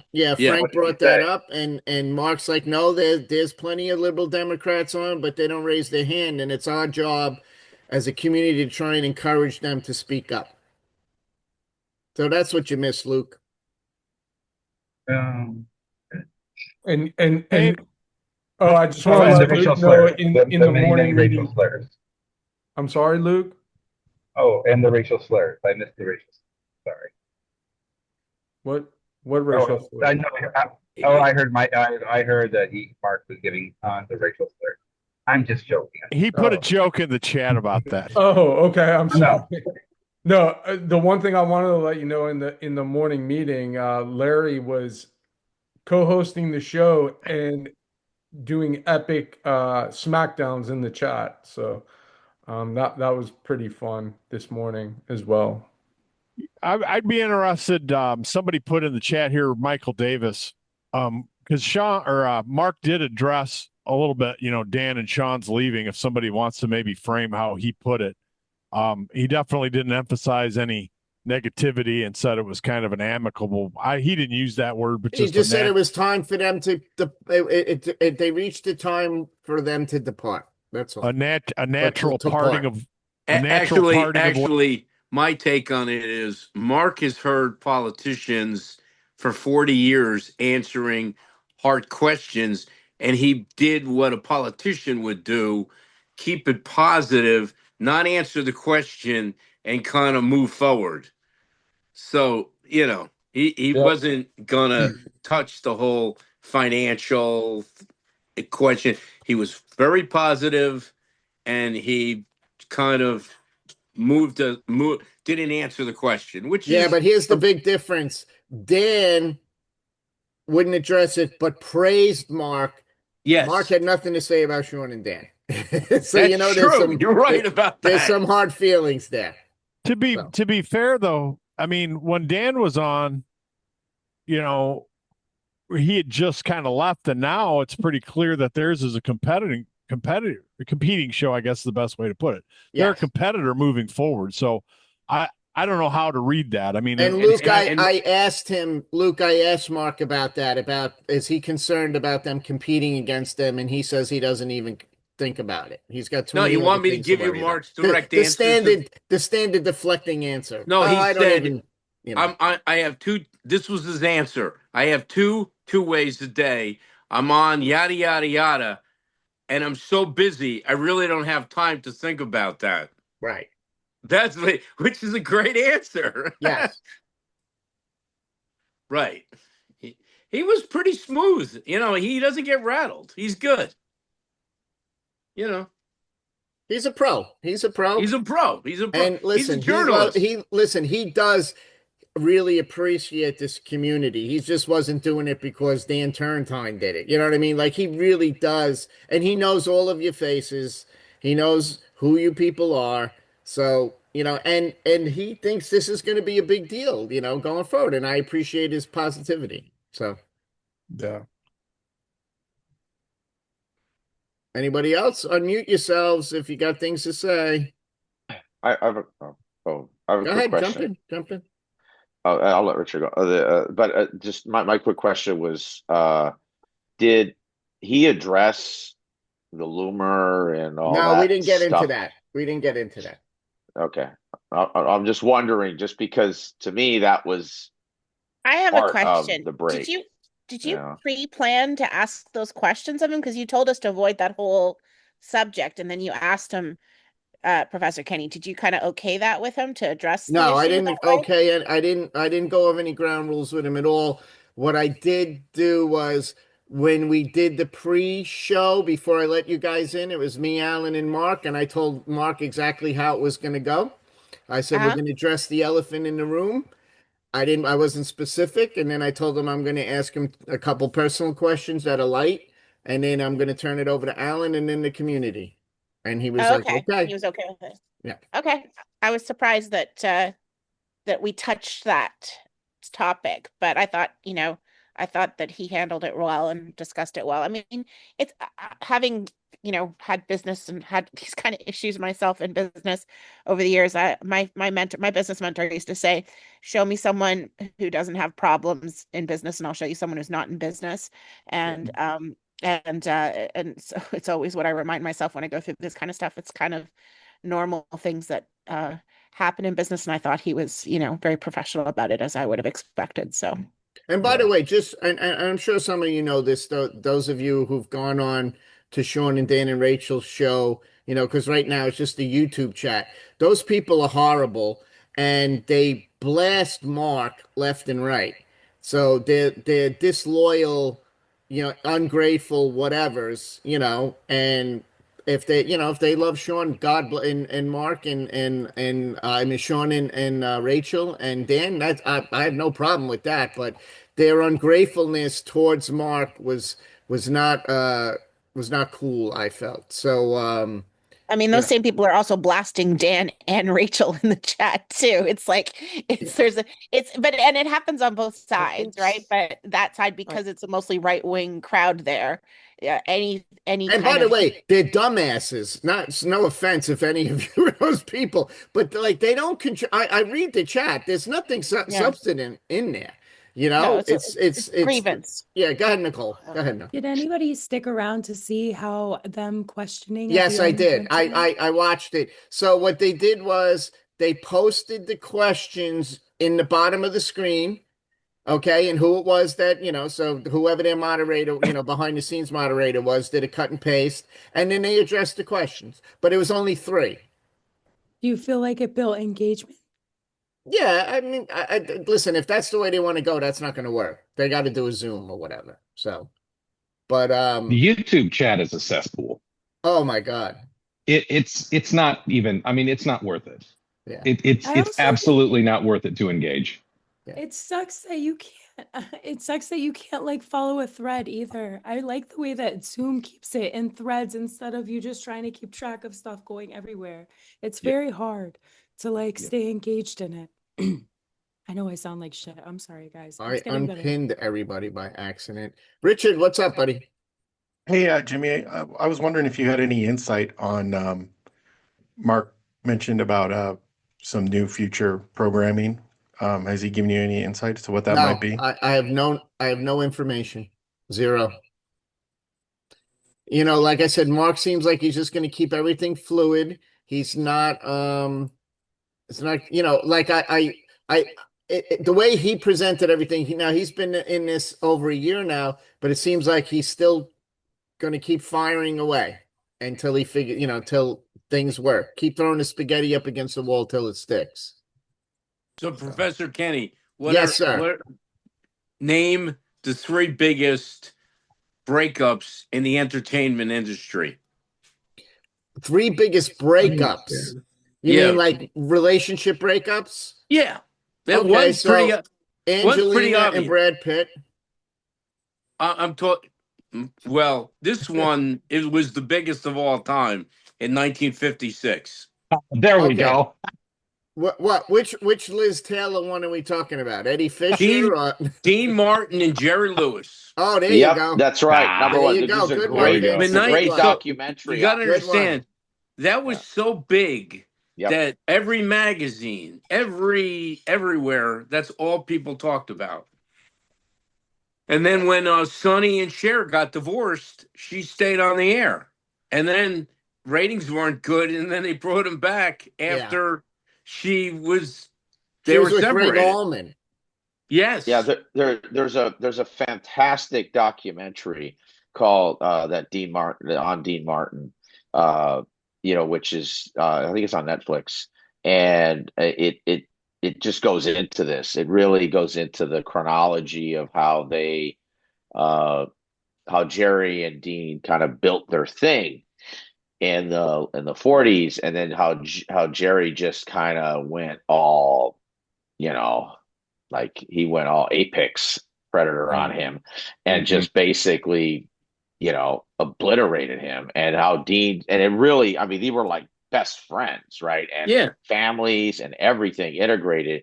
And then, they had a war for a very long time. And then Frank at some point was like, all right, you couple of punks, I'm getting sick of you. It was like over Frank, 20 years. Yeah, and then Frank Jerry brought had him the telethon in New York. the telethon, that's right. And it was after 20 years, and Frank called Dean, and they came out, and they both cried. They hadn't talked in 20 years. Because Frank told them, if you don't do this, I will never talk to you again, and I will tell everyone I'm never talking to you again. So if you want to know what a godfather really is like, Right. that's what it Yeah. actually looks like. Yeah. Right. And That's why he was they chairman of the basically board, freaked baby. out. And they freaked out.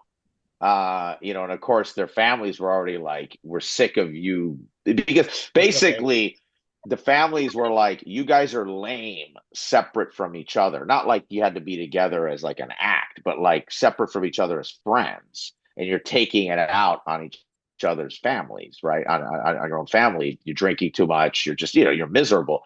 And then they never really got together though. Like they never No. really got it all back together, but at least they mended it enough that the chairman was, at least dissuaged enough from obliterating them. And you probably know that Dean Martin's son was in the California National Guard and That's right. died in a That's right. plane Yeah, crash. He died in an F And Dean was never the 111. same after. Yeah. Never the Yeah, same after. yeah. There was But an Jerry, F-111 accident where right. basically he did punch out.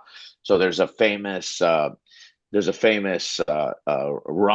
for Air Force aircraft that's in the northern part of California. There's two of them: northern part of California, central part of California, with the desert. The desert one mimics basically the Middle East, and the one in far northern California mimics basically the Slovakia Gap, which is the main. That's where World War III was going to be fought in Europe against the Soviets.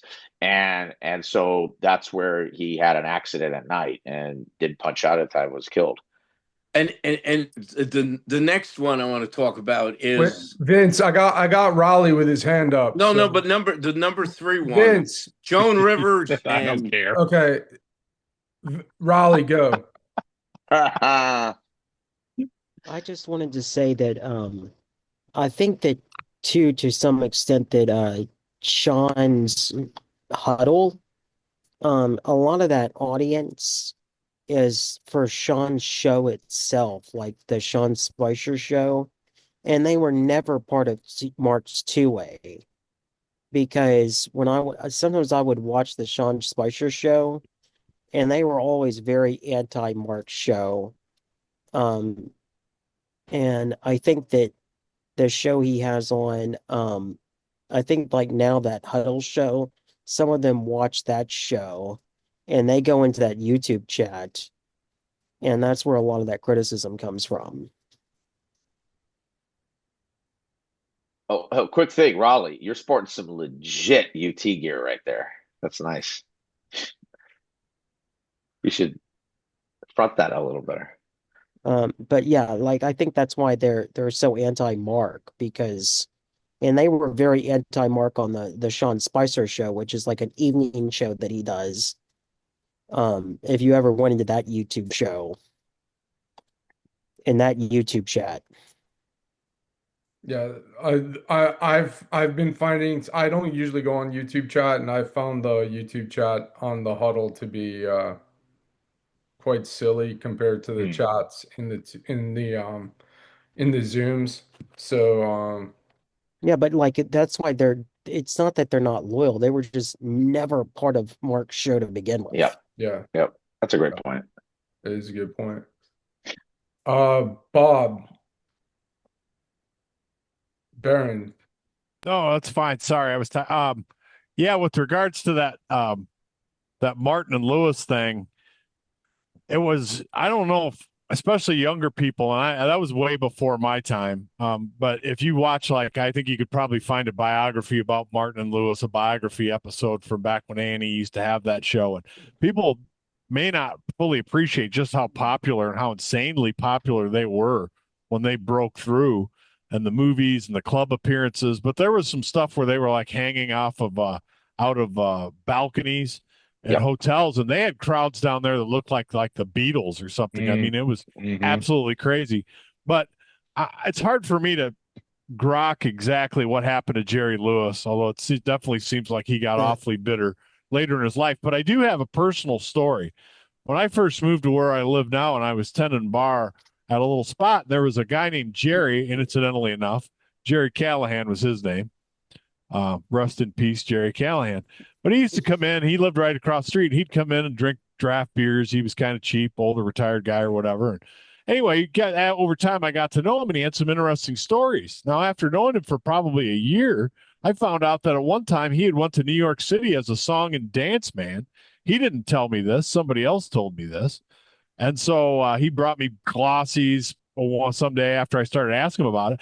And he was a night manager of the Waldorf Astoria in New York City at one point. Wow. So over time, he told me some stories about celebrities and stuff. And, this is pre-internet days too, right? So, you hear the stuff, it's like, wow, wow. But one of the things that he told me, and I had no real clue about, he said Jerry Lewis was the biggest a-hole he'd ever met in his life. And he had dealt with them. I would guess that this was probably in the 60s, maybe the 70s, but probably the 60s. And that he had put Jerry Lewis in Jerry Callahan had a great fondness and knowledge about antiques. And he put him in this suite in the Waldorf Astoria that was full of antiques. And Jerry Lewis trashed it all. And then cussed him out. You put me in a suite with all this old BS and crap. Nothing good. I've never heard anything good about Jerry Lewis after a certain point in time. Whereas Dean Martin seemed to his career, seemed to do just fine eventually after the breakup. I think most people at the time would have bet Jerry Lewis would have had the better long-term career, but I think Dean Martin did.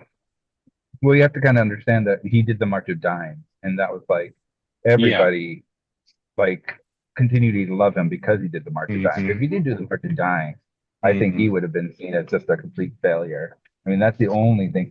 And he was really sad at the end of his life because the telethon was his biggest thing. That was like his only thing he had left, and that was the one thing he would do every year. And he got, I think, the last one he did like 2 or 3 years before he died. It was just terrible, just awful. Because I used to listen to a radio show, and they'd always like overthink what was going on during the telethon, and there's just because who was it? Johnny Carson's sidekick. Ed McMahon. Ed McMahon. Yeah, Ed McMahon was there in the early days when it was really great, but he had passed away, so he wasn't there, and Jerry was just trying his best to keep things going, and he was slurring his words and forgetting things. It was so disappointing and sad, and I feel bad because Jerry Lewis and Dean Martin are like the last of the vaudeville, and not a lot, especially if you talk to like Professor Kenny, not a lot of kids today know about vaudeville and how vaudeville pretty much kind of kicked off the entertainment and the comedians and things like that. And I just want to correct the record. Jerry Lewis was associated with muscular dystrophy, not the March of Dimes. Right. Yeah. So just make sure. Right. And the nonprofit fired him, which was very controversial after he had raised $500 million. That telethon started in New York in 1966 on Channel 5. Professor Kenny knows. And then eventually it went syndicated. So it started on one TV station in New York and eventually was syndicated to hundreds of stations around the country. So it was he really took it badly when the nonprofit fired him, and that was that. As a matter of fact, it was so popular, the telethon, that in the mid 70s and 80s, McDonald's did a tie-in with the telethon. Yep. So you would walk into a McDonald's and you would give your change into a little box. Yep.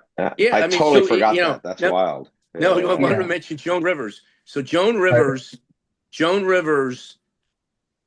So Joan Rivers was on a radio show in New York because they had these, 710 WR. She was on a show and somebody called in and asked about Jerry Lewis, and she said, "Look, he's near the end, and I respect what he's done for muscular dystrophy, but Jerry, you're all through, blah blah blah blah blah." So she made a negative comment on him. Well, the next thing, Jerry Lewis goes on TV and said he threatened to kill. He threatened to kill Joan Rivers. And Joan Rivers had to hire security because he threatened to kill her based on what she said about him.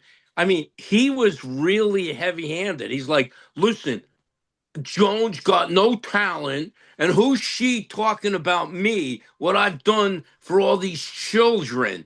And you know what? If she keeps opening her mouth, I'm going to send one of my boys from the old days by to go kill her.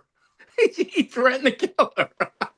He was completely nuts at the like his last 5 years of his life. Yeah. Yeah, Yeah. I mean, there's so many bad stories. I mean, his stories are insane. I mean, I read it. I have his autobiography at home, and it is such an interesting read of the history of days. But I mean, it's not as bad as Elvis. Elvis, I've got some really crazy stories about Elvis. Elvis had Well, insane you got to stories. understand all these nightclubs from the 40s and 50s or in the 30s that they performed in were run by, Italian Americans. You can say they're in Hmm. the mafia or whatever, but all of them were run by these Italian Americans. Italian entrepreneurs. Right. So Jerry Lewis, Small so business people. all those entertainers had to hang out with those Italian Americans that owned all these clubs. So of course, Waste management. right. Italian I American mean, security professionals. Yeah, right. yeah. So Had to hang out. Some of the people that had to hang out were more accomplished at hanging out than others, Vince. Yeah. yeah. Well, no, I mean, Very like professional. Rocky. Here's Yep. one. Rocky Marciano. He was undefeated. So of course, the fight industry was all run by the mafia. So one time, Rocky Marciano gets done with the fight. He wins. He's undefeated, and he says, "Where's my money?" to the promoter. So Yep. the promoter says, "Well, we'll get you next week." Rocky Marciano pulled out a 38 special and Put it put it in, to man. the head, put it to the guy's head and Yeah. said, "If you don't effing pay me, I'm going to blow your effing brains out." So Rocky Marciano carried a gun with him all the time and didn't trust any bank and had Yeah. all of his money in a gym bag. I mean, That's this is right. all noted. And by the way, the mafia was kind of afraid of him, like at an Yes, individual yes, person level. I mean, maybe yes. not like, oh, we get 50 guys, we could take him out, but like at a 1v1, when they start having to raise their hands, like you're gonna go, Hmm. people are like, nah, like I'll pass. Like, because Rocky was, I mean, like what we don't realize because we were so separated from this, because personal lives were Right. really hidden because we were in a G world where you couldn't publish things. So whether Hmm. it was JFK taking 50 shots and having 50 girlfriends, or whether it was Rocky Marciano basically scaring mafia hitmen, it's like we were hidden from that. And so you could really say Rocky Marciano was really like an Italian American Mike Tyson, really. Like people Right. saw him that way. They saw him as like, this is Hmm. a living apex predator walking around, like, knock yourself out if you want to take a run at him, but you will probably lose. And so it was a wild world. It really was the cultural Wild West. Like we don't frame it that way because we view the Right. Wild West as cowboy Indians and 19th century stuff, but like we had like a cultural one out of our cities. And it makes sense, right? We were these like berserk humans, all agrarian, Hmm. and then you sort of just like slam us into cities. And what are we going to be there? Like just reading Yeats every day and excuse me, ma'am, and it's like, no, we were the same maniacs we were on the prairie and everywhere else that we ever I think were. I'll take. Oh, Yeah, I think I could take this. Luke, are you there? Luke. Oh, he was All right. like he was like doing it. It looks like he was ordering Oh. food. Okay. Hey, let me I want to get just Josh in because Josh has had his hand up. So first welcome home, Aaron. Thanks, bro. Good to see you. Good to see the kitchen is still there. See the kitchens, roll it hard, load it Good up to with see food. the kitchen is still there. you still have the green goo, Aaron? I still have the what? The green goo. Oh yeah, well I have my it's my white one. By the way, everyone should get one of these things. They're called a bottle blender. It's a blender bottle. They're like $7, They have a little ball in there. You can make your own little mini shake anywhere you are. Yeah. Really good deal. That's just a bottle full of supremacy, right there out of your Something like out of that. your That was a just good a one. bottle Only full of a racism. Marine Corps hitter would say that. That was solid. That was solid. I was And gonna try to go there without freaking And people Aaron, out. you But know yes. I hate oatmeal, but Yes. I ate this for you instead of eating 3 bagels today. That's it. That's I it. hate Get your oatmeal. I hate it. Aaron, are you going to be visiting the city tomorrow Of evening? course. Yeah. Fantastic. Text Love me it. up if you want to Great. hook up before the thing. Let me know. Whatever. Like I'll Great. be around. Excellent. Definitely. So two things about Frank Sinatra / the Rat Pack. I'd pose this question to Vince since he lived through it. Has there ever been a celebrity more powerful than Frank Sinatra? So that's first question. Second question to the group: does anybody remember the HBO show The Rat Pack with Ray Liotta and Joe Mantegna Yes. and others? It's not streaming on HBO Max, and I just sort of wonder, like, is it one of those things that has just died, or is it available somewhere? And does anybody know? Because I remember watching that on TV and I really enjoyed it. And then I'd also say it's interesting. The most famous iteration of the Rat Pack, of course, Frank Sinatra, Dean Martin, Joey Bishop, Lawler, Peter Lawford.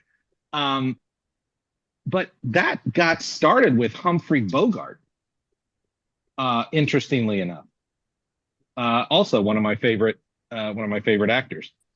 But anyway, Vince, has there ever been a more powerful entertainer than Frank Sinatra? No, and I want to talk about this. I was going to bring up a story. There's reports, which I do believe, that Frank's estate still creates his legacy. And Dominic Dunn was on, after Frank died, was on Larry King. And Dominic Dunn told a story about in 1965, he wrote a negative saying that, Frank was too old at 51 to marry Mia Farrow, who was 18, and he mocked Frank. So then Frank was at the famous LA restaurant, and Aaron would know since he's from California. Lowry's. Yeah. So he was there in the back room, and then somebody Chili, his guy, told him, "Hey, that effing writer that wrote the bad stuff about you, Frank's here." So they went and got Dominic Dunn, brought him into the room, and Frank stands up and says, "So I heard what you wrote about me, blah blah blah," and Dominic Dunn said, "Well, blah blah blah."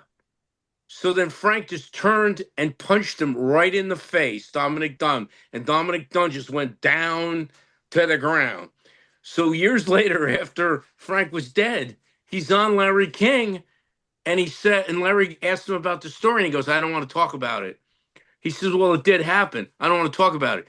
So then Larry says, "Why do you want to talk about it?" He said, "Because Frank Sinatra has people that work for him that will threaten people to this day."